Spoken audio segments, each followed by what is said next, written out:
Tov. It's Monday night. We're back at it. Parashat Emor. Um, there are two essays that Rabbi Foreman has on Emor. The first one is really kind of one and a half. He lays out his thesis and then he gives one example. And then the second essay is a second supporting example. That one actually is particularly relevant because it talks about the Korban HaOmer and Shavuot, which we are approaching. Um, but because the kind of theory is laid out in this essay, I wanted to choose this one. It's exceedingly long. Uh, I'm not quite sure yet what we're going to do, but we'll see if we might do a little bit of skimming in some of the middle pages um, and see how we do. And differently than some of the others, there's not a turn back to a Breshit story, but similar to some of the others, there's a reading that tries to pull themes from literary connections in otherwise not obviously connected passages and links it to not just the Parshiot on their own terms, but the Chagim here. So bear with me as always as I do a lot of reading. And here we go. Emor Part 1, A Solar System in Time. Parshat Emor is home to a brief and fairly business-like description of the Moadim, the major festivals described by the Torah, Pesach, Shavuot, Sukkot, and others. This listing, which occurs in Leviticus 23, doesn't give us that much more than the dates on which each holiday appears, a skeletal description of the day, and sometimes a smattering of its applicable laws. Despite the brevity of the text about each of these festivals, though, I believe that taken together, these descriptions combine to tell a rather grand story. To begin to show you some of that, let me invite you to join me in a little thought experiment. Come with me back in time a good many centuries ago to the moment when our ancestors were setting up the prayers for the various festivals.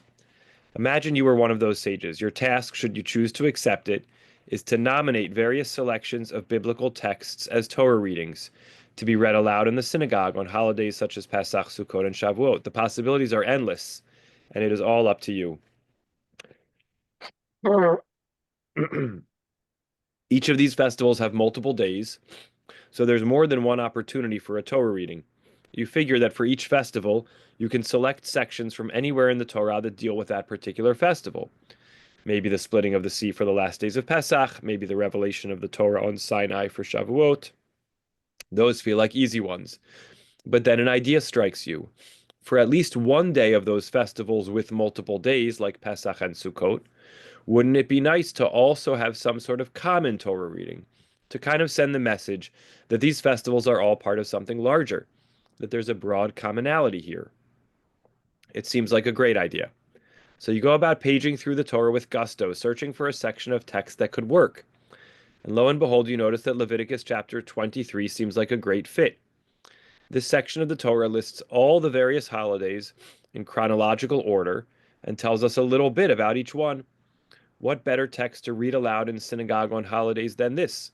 The Torah's own description of its various festivals, right? So rather than getting, only stories that are specific to the festival that could kind of occupy a whole Torah reading, we also think that maybe it would be nice to have a survey of the holidays that we could read on each holiday to show their connection to one another. They don't just stand alone, they're part of a community of holidays, so to speak. But now the question faces you. And again, you can tell this is a contrived experiment. He's completely leading us to the point he wants to make, but it also stands on its own. It's a fair thought experiment. What would you choose as the holiday readings? Would you choose one that had commonality? And now the question faces you. Where exactly should the reading begin? And a quick scan of the chapter convinces you that verse 4 looks like a pretty logical place to start. This is, by the way, the fifth or fourth Dvar Torah on this pasuk I've heard already this week, so it's clearly a popular standout from our parasha. These, what will follow, are the Moadim, the appointed occasions, the holidays of God, the sacred occasions which you shall celebrate, each at its appointed time. Second repetition of the term Moadeh and now Moadam. Indeed, verse 4 really does seem perfect. It has a nice introductory ring to it. These are the holidays of God, the sacred occasions. It sounds bold and declarative. And right after this introduction, the Torah dives right in, giving the reader a quick portrait of the first holiday in its yearly calendar, Pesach, because the Torah counts here from the birth of the Jewish people as a nation, so that's Nisan, so that's Pesach. It really does seem like the perfect place to begin. But guess what? If we leave our thought experiment for a moment and re-enter real life, we'll find that the actual sages whose job it was to decide these things, well, they agree with us, but only partially. They did pick Leviticus 23 as a broad overarching narrative to be read on various different days of the festivals. In the footnote, he points out that it doesn't actually pop up on Shavuot, but it does get read on Pesach and on Sukkot. But they didn't have us start at verse 4. Where do they have us start? I'll tell you in a moment. But first, let's continue our thought experiment and see if we can guess the logical starting place. Let's go back to the drawing board and see if we can find the perfect beginning verse for that multi-festival Torah reading. Let's see what comes a little earlier than this. Is there an obvious starting point that presents itself in the preceding verses? Sure enough, the verses just before this do tell us about another holiday. They tell us about the Shabbat.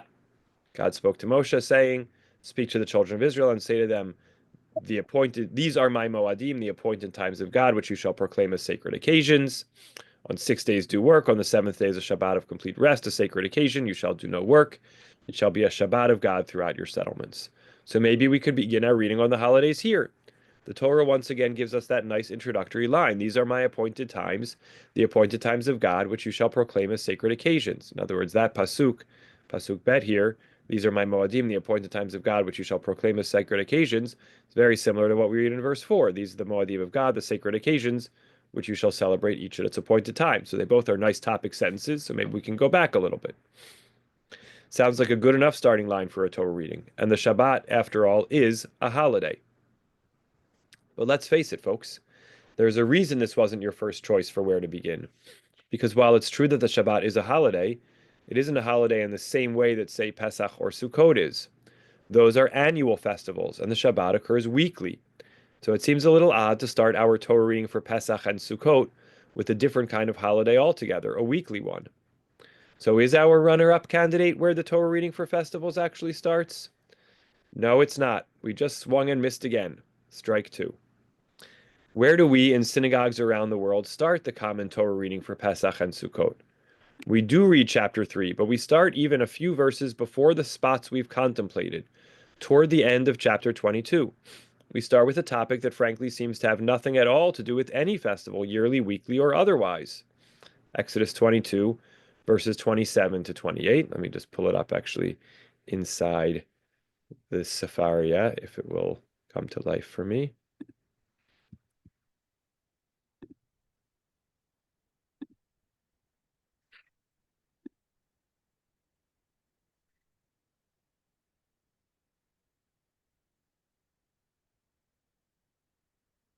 So we start here. God spoke to Moshe, saying, when an ox, sheep, or goat is born, it stays 7 days with its mother, and from the eighth day and on, it becomes acceptable as an offering for God. No animal from the herd or from the flock shall be slaughtered on the same day with its young. When you sacrifice a Thanksgiving offering to God, sacrifice it so that it may be acceptable in your favor. It should be eaten on the same day. You should not leave any of it until morning. You shall faithfully observe my commandments. I am Hashem. Don't profane my holy name, that I may be sanctified in the midst of the Israelite people. I, Hashem, who sanctify you. I, who brought you out of the land of Egypt to be your God. I, Adonai. Then God spoke to Moshe, saying, "Speak to the children of Israel and say to them, these are my fixed times. You get on 6 days do work and then Shabbat. And then again, these are the set times. And then we go on to Pesach or Chag HaMatzot, Pesach and Chag HaMatzot on the 14th and 15th of the first month."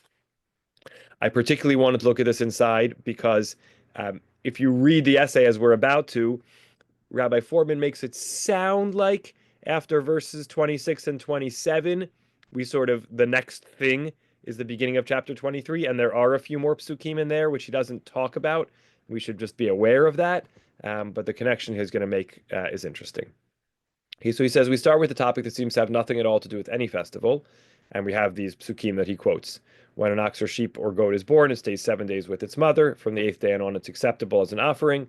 No animal from the herd or flock shall be slaughtered on a single day with its own child.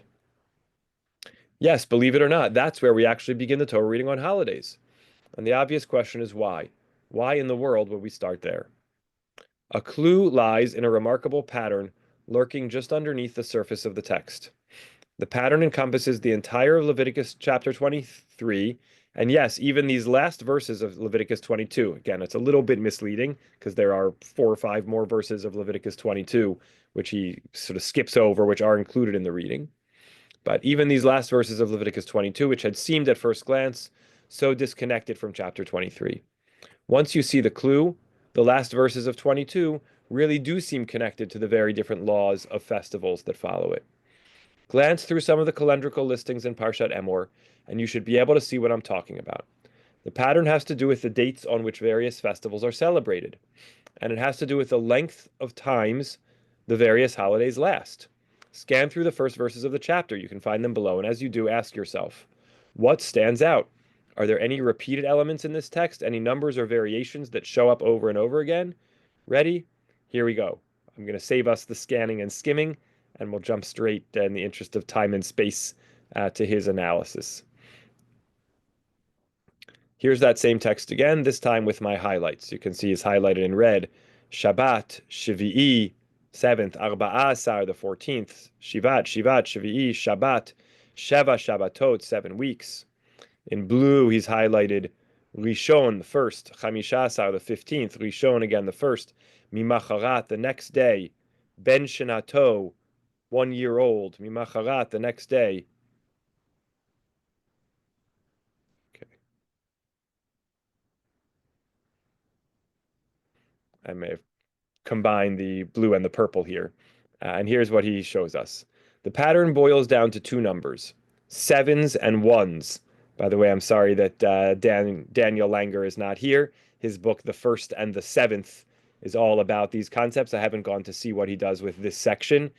He looks at both about the numbers 1 and 7, but much more about the first and seventh appearances of words. But all of that has to do with the fact that 1 and 7 are significant numbers. So there's a lot of overlapping ideas there, and he really took this in a remarkable development. Our own Shul member Daniel Langer. But here is Rabbi Foreman on not just the first and seventh appearances of things, or not that, but on the numbers 7 and 1. So red is 7 or a multiple of 7, so that's Shabbat, Shvi'it, etc. Blue is 1, Rishon or Macharat or Ben Shnato. And then purple is a combination of 7s and 1. I'll let him explain that in a moment. The pattern boils down to 2 numbers, 7s and 1s, repeating themselves and combining in all sorts of permutations. First, we hear of the Shabbat, a holiday we're told that occurs every 7th day. Immediately after that, we hear about Pesach. When does it occur? In the first month, toward twilight on the 14th, multiple of 7. And then a single day after that, on the 15th, right, which is a combination of 7s and 1, 2 7s and a 1, of the month. The festival begins, the festival of Matzot. How long does it last? 7 days. And of those, are any of them particularly special? Yes, the first day is holy, and the 7th day is holy. And on all 7 days, special offerings are brought. After this, the train of 7s and 1s continues. We hear of the Omer, a special offering that serves to permit the consumption of the new crop of wheat. When is it brought? 7s and 1s once more. We bring the Omer 1 day after the first day of Pesach, after which we are meant to count 7 Sabbaths, or 7 weeks. What happens when these 7 weeks draw to their conclusion? A single day after the 7th of these 7 weeks, on the 50th day, a new holiday arrives, a festival whose very name expresses the 7-focused counting which leads up to it. It's aptly named Shavuot, or weeks. Oh. Indeed. The more you read Leviticus chapter 23, the more you find these 7s and 1s. After Shavuot, for example, the Torah next introduces us to a festival we now know as Rosh Hashanah. It doesn't call it Rosh Hashanah, though. Instead, the text describes it as a day when we remember the blast of the shofar, Zichron Truah, and calls it a Shabbaton, a Sabbath-like event. When does it occur? 7s and 1s again, in the 7th month, on the 1st of that month. In fact, in the biblical holidays, basically all of the holidays are either in the 1st month or the 7th month, with the exception of Shavuot, which occurs in the 3rd month, but it's never called the 3rd month. It's only called 7 weeks and 1 day after the holiday of the 1st month, so that we really are 1 and 7 focused. The exception never gets its month named, but only counted as a function of sevens and ones after the second seven of the first month, the 14th day of the first month, and the day after that. There's no doubt about it. These numbers disproportionately dominate the dates of the Moadim. And in the footnote, he mentions there are outliers too. For example, Yom Kippur occurs on the 10th day of the seventh month, but the overwhelming majority of these festivals find their way onto the calendar in some permutation or combination of a 7 and or a 1. Oh. It's almost as if, once we start talking about the Torah's festivals, we've suddenly been thrust into some newfangled 7-centric number system, in which the only numbers that exist are ones and sevens, or the various permutations that arise from them. The reader has to wonder, why are these numbers repeated so often? What is the text trying to tell us about the nature of its festivals by virtue of these numbers? Whatever the answer to that question is, one thing stands out as especially intriguing. Remember that section of the Torah that immediately precedes the listing of festivals? Again, it's a little slippery here because it's not immediately preceding. The one that contains those laws about when an animal is fit to be brought as an offering. We still have 4 or 5 verses after that before we get to the holidays. And it just strikes me as surprising. I don't mean to harp on it too much, but usually when there's something that doesn't fit his model exactly, he'll give a footnote and explain it.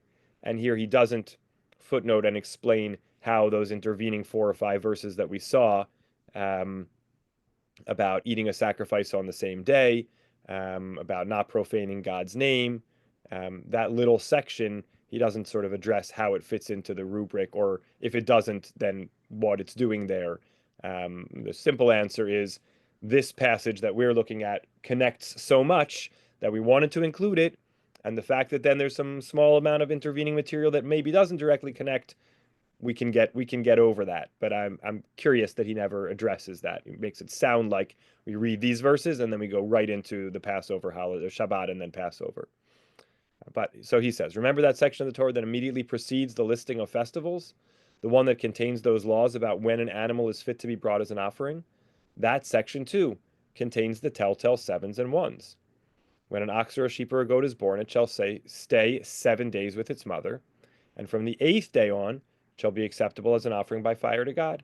And the next verse, no animal from the herd or the flock shall be slaughtered on one single day with its own child. At least we could point out that at least the next 2 verses, when you offer a thanksgiving offering to God, sacrifice it so it may be acceptable, eat it on the same day, don't leave any to the next morning, relates to the idea of it should be done on one day, even though the term one doesn't say by Yom Echad Yeyachel, but at least we have maybe some little additional connection of the thematic idea of the one day and the 7 days. That, I think, has something to do with why the sages chose this section, the 7 days on with its mother, and then on the 8th day it can become an offering, as the beginning point for the Torah portion we read on Pesach and Sukkot. Yes, these laws about animals fit to be brought as an offering seem to have nothing to do with the festivals, but these precepts are functions of sevens and ones, just like the festivals that immediately follow them. I believe these numbers are telling a story. They signify that in some underlying way, these laws are actually thematically connected with the festivals that follow them. What then is the new meaning of this 7-centric number system we have suddenly been thrust into here in Parshat Emor? Can't simply be random that all these festivals and laws seem to build themselves around permutations of sevens and one. What does it signify? Okay, so as he does sometimes, right, he's pointed out to us a textual thread, a literary theme, and now he wants to say, what's the meaning of it? Allow me to suggest a theory. It goes back to something we talked about a bit earlier. Remember how we noticed that Shabbat, inasmuch as it is a weekly event, not a yearly one, is the one holiday that seems a bit out of place in Parshat Emor's listing of festivals? Well, maybe it is not so out of place after all. Maybe Shabbat comes at the beginning of all the Moadim, all the holidays, because it is a topic sentence of sorts. In that topic sentence, the Torah is highlighting the idea of the Shabbat, setting it up as the prototype, the construct, out of which all other festivals are built. It would thus not be coincidental that in the context of Leviticus 23, the Torah labels several of these Moadim as being what it calls a Shabbaton. Footnote 6 mentions Rosh Hashanah as one example, and he says in the next section he's going to expand on this more. Indeed, in some kind of way, each of these annual festivals are really Sabbath-like events. It's just that instead of appearing in the cycle of a week, they appear in the cycle of a year. We might imagine a conceptual model here. This is usual. We have a thought experiment. We have a conceptual model. Imagine a solar system, stars, planets, that sort of thing. Now shift that imagery into the realm of time. It's almost as if, in setting out these festivals, the Torah is delineating a kind of solar system of Sabbath-like events. In the solar system that you and I are used to thinking about, various planets all revolve around the sun, but they do so in different arcs. Some orbits are further out, some are closer in. Some planets take longer to go around the sun, and some make their revolutions more quickly. In a similar way, one might imagine a solar system of sorts for the Sabbaths-like events we commemorate, each with its own orbit around the center. At the core of this solar system, I think this is a really novel idea that he presents that I like. At the core of this solar system is the most central, paradigmatic celebration of all. Not a human holiday, but a divine one. In our little model, this holiday is akin to the sun. It is central and sheds light on all human festivals. It is the This, point around which they all revolve, and it's not precise, not exactly Shabbat, what he's going to explain. no? I'm thinking here of God's original Sabbath, which the Almighty celebrated privately, alone in God's numinous solitude, what we might call Shabbat Bereshit, the Shabbat of creation, not the The, one that we observe today exactly. oh, Indeed, that first of all Sabbaths was God's very own. Notice that this celebration of the Sabbath by God doesn't involve any humans, nor do humans at the time even know about it. We, the readers of the text, many years after creation, know about it. But at the time, God didn't command Adam and Eve to observe that Shabbat, or even tell them that God was resting. For all we know, Adam and Eve were entirely unaware of the Sabbath's existence. That first Sabbath was God's and God's alone. God was the being to rest in it. No one else shared in its experience. And this is his reading of Breshit chapter 2, verse 3. God mm, rested on the seventh day, and God blessed the seventh day and sanctified it, because on it God rested from all God's creative labor. By the way, it's just interesting in light of this to note that that midrash, which talks about the idea that each of the days of the week has a partner, and Shabbat has no partner, right? They pair up somehow, and the seventh day says to God, 1 and 2, 3 and 4, 5 and 6, or maybe it's 1 and 6, 2 and 5, 3 and 4, whatever it is. And I'm the seventh day, and I have no partner. And God says the children of Israel is going to be your partner. But in a sense, that's later. The first day of the first Shabbat, the original seventh day, God yes, was its partner in some sense, is what it feels like. Rabbi Foreman is telling us that was a day in which God and the Shabbat were sort of alone together. There were human beings were created on the day before, but we weren't part of that story. We'll come back to the question of what exactly it means to say that God rested, but for now suffice it to say that this primal Shabbat, the day of creation that God blessed and sanctified, serves as the prototype after which all the holidays we celebrate are modeled. The festivals that we humans celebrate, those delineated in Leviticus chapter 23 after the Shabbat, those festivals are almost like planets, each possessing its own connection, its own orbit around that initial linchpin of the system, the mm, original divine Shabbat. The most proximate planet to the central star that is God's Shabbat is a human holiday so similar to the Creator's own Shabbat, it actually that's bears the right. same name. I'm referring here to the holiday named Shabbat that the Torah asks us humans to celebrate each week, our own recurring approximation of God's original Shabbat. I think, again, I just say this, I think this distinction is important and bears sort of keeping in mind in general that the first Shabbat or Mm. some period of time, Shabbat originated as God's observance, and only at a later point did God command the Jewish people to celebrate Shabbat, and that's in parallel to or in reflecting God's original Shabbat. This orbit is the most frequent of the festivals. It occurs weekly, but there are other Sabbath-like events too, those with longer orbits that occur within the arc of a year. Indeed, some Sabbath-like events have orbits that reach even beyond the year, having arcs measured in multiple years. I'm thinking here of Shemitah and Yovel, both of which the Torah describes as a Shabbat, and both of which appear in the Torah just a few verses after the Torah's description of the Moadim here in Leviticus 23, right? After Emor, we get Bahar. The beginning of Parshat Bahar talks about Shemitah and Yovel. These represent additional orbits of 7 and 50 years, respectively. So it's like you've got God's Shabbat in the middle, you've got the human Shabbat on a weekly rotation or revolution, and then you've got the Chagim on the annual revolution, and then you've got Shemitah on the 7-year revolution, and then you got Yovel all the way in the 50-year revolution.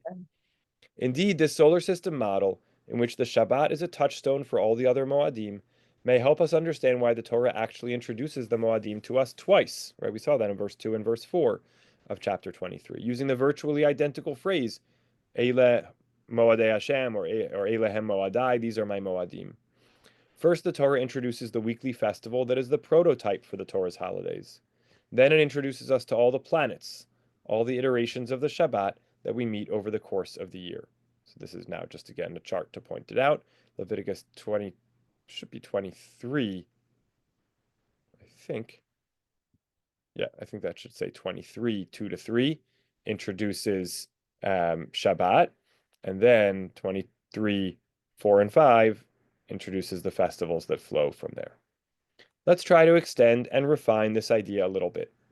What exactly would it mean to see other Moadim as Shabbat-like events? This is kind of stage 3 of the essay. Stage 1, show the ones and sevens, and that, create this overall connection. Stage 2, suggest that this is telling us that, there is a solar system in time, which is what the holidays represent.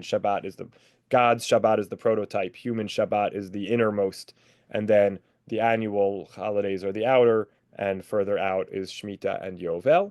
And we still have hanging out there the question of, okay, what is the idea of an animal being with its mother for 7 days and then being eligible to be sacrificed on the 8th, which also fits in this sevens and ones rubric? What does that have to do with it? So to answer that question, we have to deepen our understanding of what underlies this notion of the holidays and the Shabbat paradigm and God's rest. To understand that, we have to go back to the prototype, the central star that is the nexus of our system, as it were, God's original Shabbat. The more clearly we perceive the nature of this event, the more we will be able to understand everything that flows from it, both the human Shabbat and the other Moadim, the Shabbat-like arcs that grace our year and our century. So let's journey together for a moment back to God's primal Shabbat. A basic question faces us when we seek to understand this first of all future Shabbatot. Why would an all-powerful creator need to rest after creating a universe? How hard, after all, would it have been for God to do this? Did the Almighty really need a break after all that work to catch God's breath? I raised this question with you in our Exodus volume of these Parsha companions. We haven't had a chance to see that.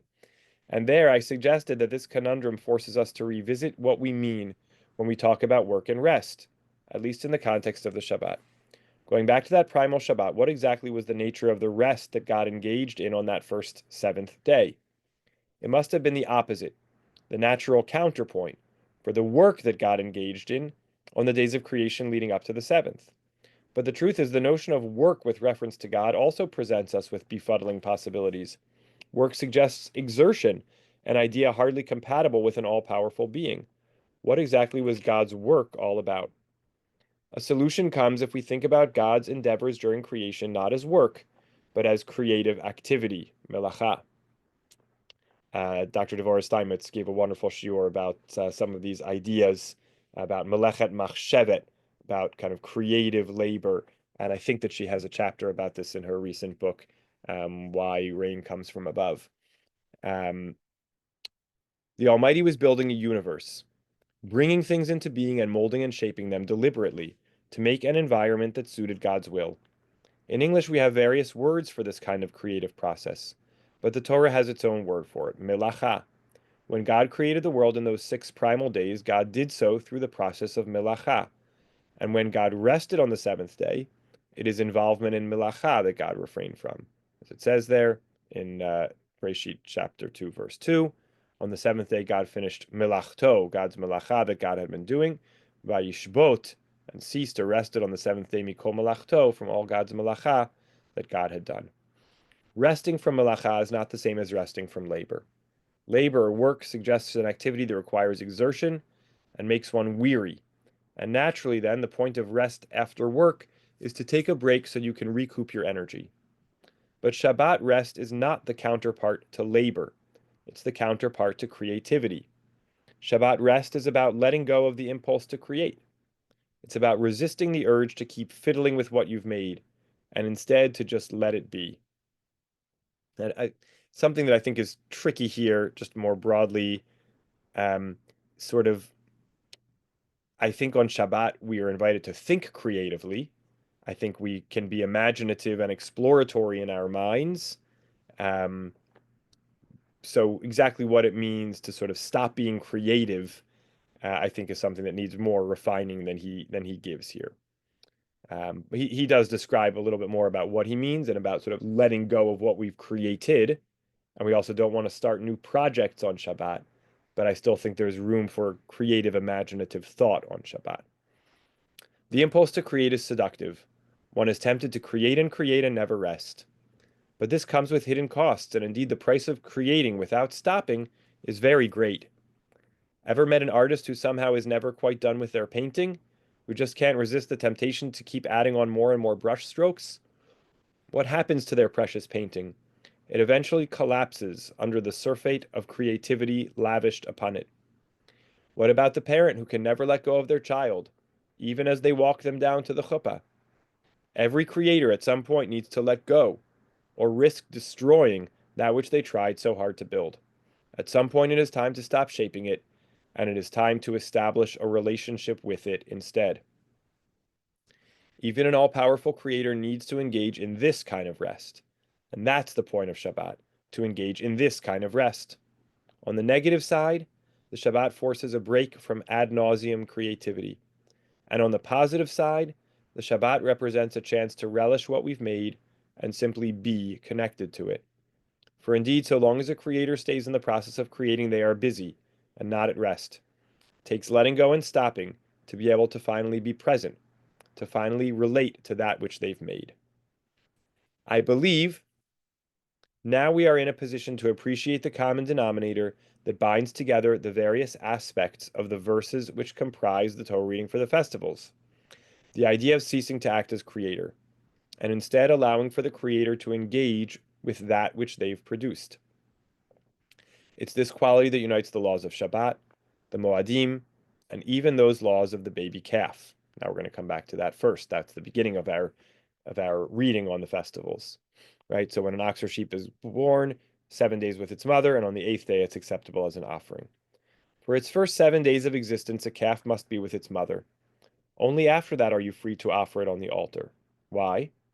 Because a Shabbat of sorts must be observed first, a kind of Shabbat for the mother of this calf. Indeed, this first law, the one that precedes the Moadim, seems to suggest that on some level, Sabbath-like events exist not just in the world of humans, but in the animal world. And humankind, for its part, is sometimes called upon to honor these Sabbaths too. Consider the calf that has been born. For you, that animal might represent a potential offering. But for her, the animal who is its mother, this calf is her offspring, the product of her creative energies. Let the mother be with the calf. Let it experience a bit of independence from her, and let her relate to it. Let there be this Sabbath of sorts for her, and only then is it acceptable for you to take the calf from her as an offering. It's worth reading the footnote in which he says, as a matter of biological fact, this is relevant to the conversation I had with my kids as we were studying this coming week's Parsha at Parent-Child Learning this past Shabbat afternoon, and we read this passage, and they were sort of like, I mean, 7 days is not very much time for the mother to get to spend with the child before the child goes off to be an offering. So he points out, as a matter of biological fact, a calf achieves independence far more quickly than human offspring do. While in the first moments after birth the calf is bewildered and helpless, it is generally a quick learner and adapter to the world in which it finds itself. Most calves, for example, learn to walk within the first hour after birth, right? So compare that to the number of hours in a human child's life before it learns to walk. Hence, in the first 7 days of a calf's life, the mother is indeed relating to an offspring who has achieved some meaningful form of independence, an important facet of a Sabbath-like experience. I can't not mention here when in the use of the word offspring our dear friend and teacher Phil Schneider, who refers to his children as offsprung. So that's the concept. But if the laws of a calf reveal a Sabbath that humans must respect within the animal world, the laws of the Moadim introduce us to different kinds of Sabbaths still. These festivals, occurring within their yearly cycle, bid us in all sorts of other ways to emulate God's original Shabbat. To see more concretely what I mean by the festivals being Shabbat-like events, and how they reflect the light of the primordial Shabbat, let's examine one of those festivals, the 7-day holiday of Pesach. By the way, the next of them, Shavuot, or the Korban HaOmer, is what he covers in the next essay. But now we've sort of seen the theory, and we're going to look at one case study. We saw maybe one case study already with the animals. We're going to see one holiday case study. The Torah calls it Chag HaMatzot, the festival of Matzot. And this will become our first clue as to how this festival expresses a Shabbat-like character.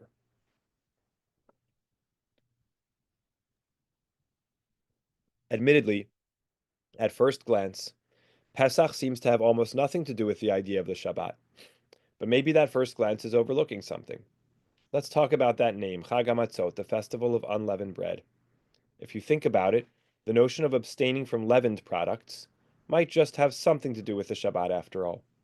As if to nudge us in this conceptual direction, consider how the Torah elsewhere describes the prohibition against consuming chametz, leavened grain products. For 7 days you shall eat unleavened bread. Ach bayom harishon tashbitu seor mibatechem. On the very first day, you shall remove chametz from your homes. For whoever eats leavened bread from the first day to the seventh, that person will be cut off from Israel. Now, in English, the words you shall remove about the chametz, leavened products from your home, might seem unremarkable.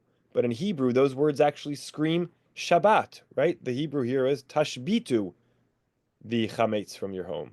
The Hebrew term here is tashbitu, which is really nothing more than Sabbath transformed into a verb and then issued forth as a command. Translated literally, the phrase doesn't really mean you shall remove chametz from your homes, but you shall wrest chametz from your homes. At some level, the festival of Matzot seems to be about taking a rest from chametz. Now, it seems like quite a stretch to see a link between avoiding chametz and the Sabbath ideas we sketched out above. After all, what creative rest is expressed by staying away from bagels or English muffins? But maybe the reason we don't immediately see the connection between the Sabbath and the Torah's tashbitu, Shabbat, command to desist from leaven, has to do with the times in which we live. Nowadays, most of us are fairly alienated from the real process of bread making. Ask a kid in 21st century suburbia where bread comes from, and they'll answer from the grocery store. But bread doesn't come from the store. It doesn't even come from flour and water. The process of bread making actually starts much earlier than this. It starts with a seed. Let's start from the very beginning and plot the actual steps we human beings go through when we make, or shall we say, when we create bread. Here is how a master baker, by the way, it's worth noting that in the way the sages delineate the 39 prohibited labors of Shabbat, they describe them based on different processes, creative processes that will be done in the Mishkan, in constructing and serving, doing service in the tabernacle or in the temple. One of those series of labors within the 39 is called Sidura de Pat, the arrangement of labors that would produce bread. And it starts all the way from, threshing, turning over the earth, and then sowing the seed, and watering, and then harvesting it, and then grinding it, winnowing it, and all these things, all the way up to baking bread. So it's interesting to note that straight from Shabbat, we come to Pesach. Pesach invites us to think about how we make bread, and the process of making bread, starting from the seed, is actually the template for the set of things which are prohibited on Shabbat, or one segment of them. That's just my added comment. Here's how a master baker, a fellow by the name of Peter Reinhardt, characterized that process in a talk I was fortunate enough to view. The bread making process begins, of course, when we plant wheat. And what does this grain look like? Wheat in the fields is vibrant and alive. Think the lush amber waves of grain memorialized so vividly in God Bless America. But then we do something to that wheat. We harvest it. The word harvest, though, is of course a euphemism. It makes us feel a little bit better about what we are really doing. When we cut down the wheat, what we are really doing is killing it. This is not a vegan advertisement here. Although people sometimes do challenge vegans about, you also kill plants. But the wheat, because it is a plant, doesn't die the way an animal would. It doesn't expire in a single moment by the slice of a knife. For wheat, even severed from the ground, can still remain alive so long as it is provided with water. Think flowers in a vase. So when we harvest wheat, we make sure that doesn't happen. We deprive the newly cut wheat stalks of water.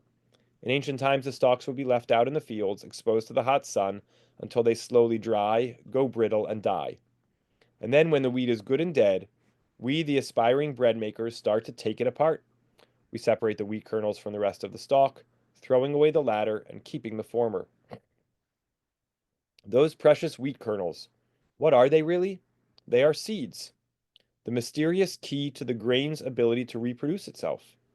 Those seeds are the last great hope of the wheat, even in death, for some kind of survival, some kind of legacy. And yet, those seeds, that's what we humans are after. We take those seeds and we pulverize them. We grind them into something we call flour. It's this a little bit melodramatic, but there's something to it. First, we kill the wheat. Then we destroy its ability to regrow itself. It is death to the wheat, squared. So now we have flour. And what do we do with it? We take that crushed essence of wheat and we mix it with water. Yes, now that it's just a little too late for the wheat to stay alive. Now is when we bring water back into the equation. With that flour mixed with water, we create dough, let it rest, and then something magical happens. The dough begins to rise. How does that happen? Well, that's yeast at work, and in the footnote he mentions that yeast is naturally occurring on the plants, so that enables it even without having to add it to still be there. But let's ask, how exactly does yeast cause dough to rise? It turns out that yeast is breathing. Yes, that's right. Yeast is actually an organism perched in the great taxonomy of life precariously between the plant and animal worlds.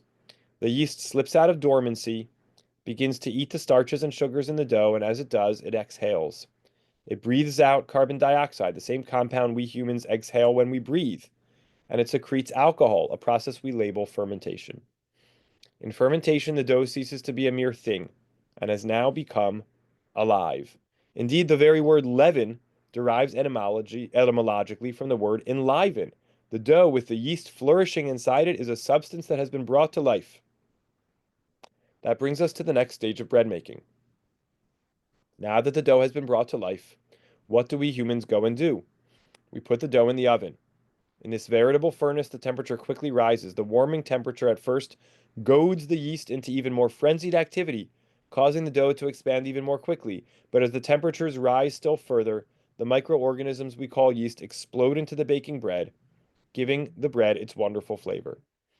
All in all, as we take the finished product out of the oven, it is newly dead once more. But that death has not been in vain, for now what is before us is something new, bread. And as we take a warm slice and consume its goodness, it comes inside us and gives us life, bringing the circle of life, death, and then life again to completion. That was a long excursus. Now we're going to come back to the text. Stand back and consider what's happened here. We planted wheat only to slowly kill it. Then by adding water and making dough, we brought that dough to life, resuscitating it, only to kill it once more by throwing it into the oven. Every time we make a loaf of bread, it is like we are playing God. We foster life and then snuff it out, wielding the mysterious forces of life and death as tools to serve our own creative ends. Indeed, when yeast exhales its breath into dough, filling it with the magic vitality of life, what does that process remind you of from the earliest stories in the Torah? When else did someone breathe the breath of life into a warm, fertile, dough-like substance? That's what happened, of course, when the master of the universe created us. This species of ours we call mankind. We were brought to life out of malleable, fertile earth. God created man from the dust of the earth and breathed into his nostrils the breath of life. Vahi Adam lenefesh chaya, and man became a living being. We mimic the process of our very own creation when we make bread. It's something to think about, something, not obvious, and his point is, but if you bring this comparison to life, maybe it gives us something to think about. As someone who does make challah on a weekly basis, I'm taking this process a little more to heart. I don't start from I don't prepare the flour myself, but come in at the second half. We do so because God is not the only creator in this universe in which we find ourselves. We are creators too. In recognition of this, God asked something of us. Rest each week on the Shabbat from melacha, the creative work that we engage in when we build and shape the world around us. And on Chag HaMatzot, the festival of unleavened bread, it is rest from chametz, from a different kind of domination we exert over the plant world. In all the various realms of our creative godlike endeavors, God asks us to learn the secret of rest, to be careful with creativity so that it does not become all-consuming.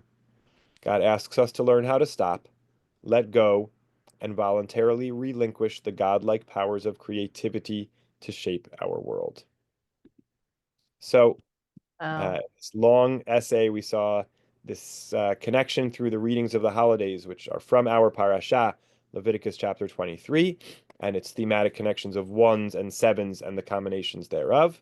We linked it together to the fact that the holiday readings start surprisingly early with the passage of the 7 days that an animal is with its mother, and only on the day after the seventh can it be offered as an offering, and that we also thereby include Shabbat before we get to the readings of the holidays that we read on the holidays.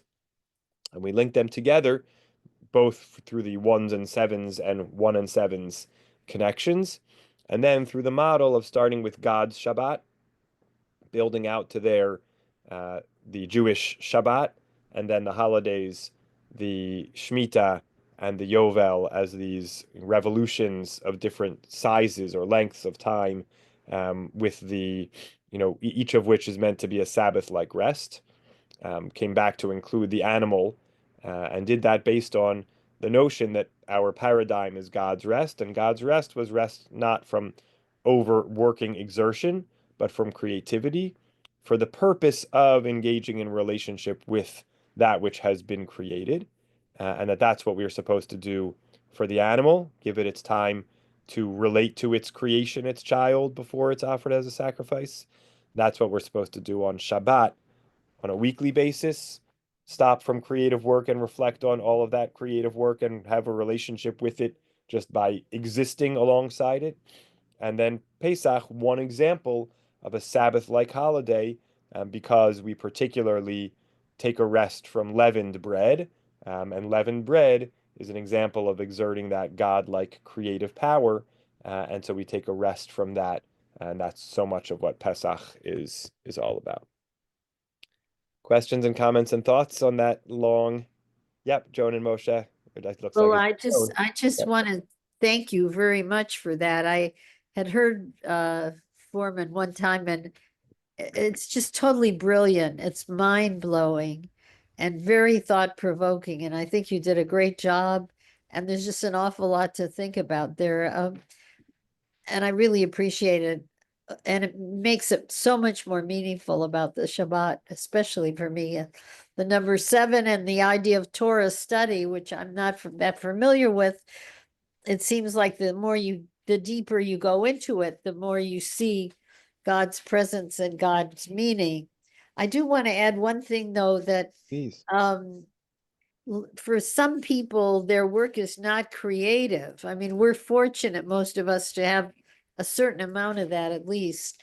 But for some people, it's not. So then, what about those who work is not creative, as was Mm-hmm. God's, and then they rest? That's so Other than interesting. that, I just want to thank you. Just absolutely brilliant. You did an amazing job of dealing with all that very quick. Thank you. Uh, Thank you. Thank you. Hold on a second, Moshe. Let me just quickly respond to what Joan said. First, I appreciate the your excitement and appreciation for it, uh, as I really do think he presents so magnificently and makes it so accessible and has such a deep teaching here. uh, Um, and I think, yeah, it's an interesting question. Um, I think the Torah wants us all to engage in creative work, even if it's not our 9 to 5 job. in some way, shape, or form on an ongoing basis. But you're right, we might classify different kinds of work in different ways. Um, and so it may not be the same experience of rest and reflection for everybody, but hopefully we all find in our week the areas of activity, maybe we don't call it work, the areas of activity where we feel we're tapping into a creative energy. And it's that maybe where we focus on what we're kind of resting from and reflecting on. Yeah. Moshe? All right, I, I was doing something else, but I still was listening. You mentioned about in this Parsha that they mentioned the Corbins for the holidays and also the Shabbos, right? And the only connection I could connect between, those holidays and Shabbos, um, it's basically, for all the Corbins, they'll give, they're done that was done in the base of Migdash. Um, all the work, you can't do that on the Shabbos. Like you can't sacrifice an animal. Maybe that's one way to reinforce those rules. Maybe there's also another way to reinforce what happened if a holiday does fall out on a Shabbos. What's like I don't know if Shavuos have ever fell out on Thursday, Friday. Hmm. Interesting. And also number 1 and number 7. I, I like those numbers because I like prime numbers for some reason. I don't know why. Uh-huh. And even the number of mitzvahs in the Torah, 613, that's a prime number. Oh, cool. Very cool. Very cool. Thank you. Great, great, great insights. Let's see. Bracha, and then we'll come to Lance. Yeah, it's very interesting what he's laid out, and it's very extensive. What's always struck me about that phrase about God resting from all the things that he created is not a separation from, but sort of almost getting energy and nachas from the creations. Mm. That's a good point. Mm-hmm. Yeah. Interesting point. Yeah. Being able to not just be with, but also kind of glean appreciation from or feel that sense of satisfaction. Yeah. Beautiful. Beautiful. Lance and then Tova. Okay, I just want to say at the outset, my prejudice is that I'm an academic and not a rabbi. And also, I think horizontally, not vertically, primarily. I want to read some sentences from the book of Joshua. On the evening of the 14th day of the month, while encamped at Gilgal on the plains of Jericho, the Israelites celebrated the Passover. The day after the Passover, that very day, they ate some of the produce of the land, unleavened bread, and roasted grain. Now, my question is, what happened to the Feast of Pesach, Feast of Unleavened Bread? Unleavened bread is mentioned, no feast. What happened to the Paschal lamb sacrifice? No mention of it. What happened to the 7 days of the festival? No mention of it. And according to AI, there is no mention of Sabbath anywhere in the book of Joshua. Hmm. So to me, it's incredible. I mean, it doesn't add up. How could you have a whole history of the festival of unleavened bread and no mention of it after you get to the promised land? Suddenly, it doesn't mean anything. It's not. There's nothing there. How can you not have references to Sabbath? From what Rabbi Foreman said, Sabbath is major, huge. The other point I'd like to make is that Professor Jacob Wright suggests that the original Sabbath was a festival of the new moon, of the full moon, festival of the full moon once a month, not every 7 days. And that the concept of seven comes from the Assyrians. So there are all kinds of points from an academic perspective that completely and totally undermine this essay. Okay. I'm okay with that. Thank you. Thank you. Tova, please don't forget to unmute. Okay. Let me unmute. We hear you. We hear you. Okay, so look, I always was wondering about this, okay? That a lot of the holidays, the Shalosh Regalim, Yes. usually happen on the 14th day, Chav Daled or Tet Vav, or around that time. And usually it's had something to do with the moon. The Yes. moon is the same thing, okay? Yep. Of course, we are taught, let me finish my thought. So that's one thing. So then I always wondered about this, so that's why I'm really fascinated by what you just read. If it's really the 14th, what is it, 7 day from what? Or is it 7 days? Or the seventh day of the month? Because it doesn't correlate with when the regalim happened. Unstable. Do you understand what I'm asking? I think so. So I think he's pointing out that um he and you're right that it's not precise in the sense of 1 and 7. He's collecting things which are either ones or sevens and multiples of sevens or permutations of multiples of sevens plus one. So it's a little bit looser of a category. So the 14th is 7 times 2. It's not the 7th indeed, but it's 7 times 2. And the 15th is 7 times 2 plus 1. So it's a combination of the sevens and the 1. So exactly, it's not quite as narrow or tight as it could be, but he's open to his ideas that it's the system is a system of sevens and ones. So everything has to be able to be expressed either as a multiple of 7 or a multiple of 7 plus 1. And about the moon, it's usually when the moon is Full. full, Yep. full. Yep. So, because I notice this because I have a terrace. And since I have a terrace, I'm able to notice it more that it's really the moon is full. Mm-hmm. And so I was just wondering how it was fit in with what you were saying. Yes. So Yes. I guess that's Uh, how they knew when the holiday was. They looked at the moon. That's why Right. we took time. Right. So I think, and this relates to Lance's comment as well. Thank I don't you. think he, Thank you.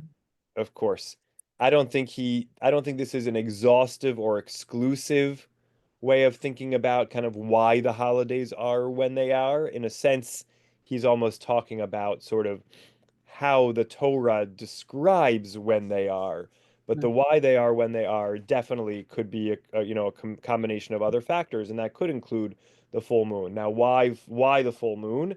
And that might be as practical as the idea of, for Pesach and Sukkot, certainly, like if people need 1 or 2 days to travel, at least on the way there, they have the most light at night.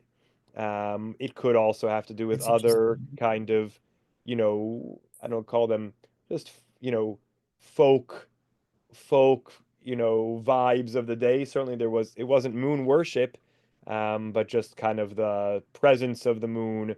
And, when you look out and you see the full moon, it's a time when you sort of can feel fullness or blessing, etc. So those are just speculations that, I agree with you that the full moon very much is an important part of the dating of the holidays.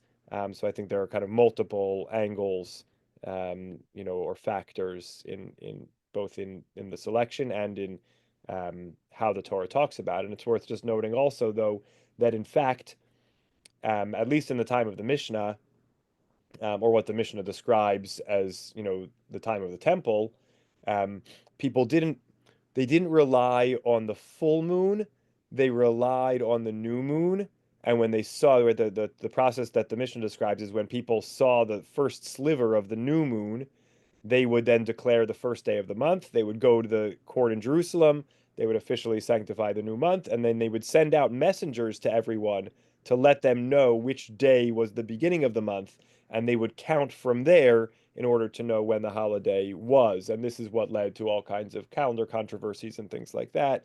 Um, and also seems to be the source for the 2 day, Yom Tov in the diaspora because the messengers couldn't get out to the further reaches of the diaspora in time.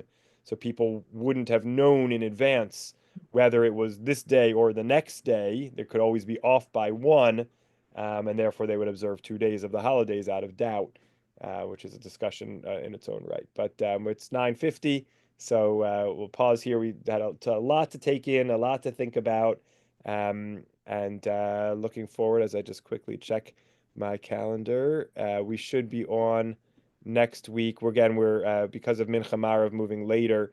We're at 8:45 That's fine. next Monday night, and then we'll probably be moving to 9 o'clock for the next number of weeks. So sorry, it's getting later and later. Thanks for joining in the late hour, and great rest of the week. Love to mom and That's dad. great. And I just had that wheat stuff was amazing. Yes, yeah, a I- lot to think about as we bake bread. Ooh, Yep, yep. Okay, good night, everybody. Thank you. It's Okay. wonderful. My pleasure. I, Laila Tov. Laila Tov, Laila.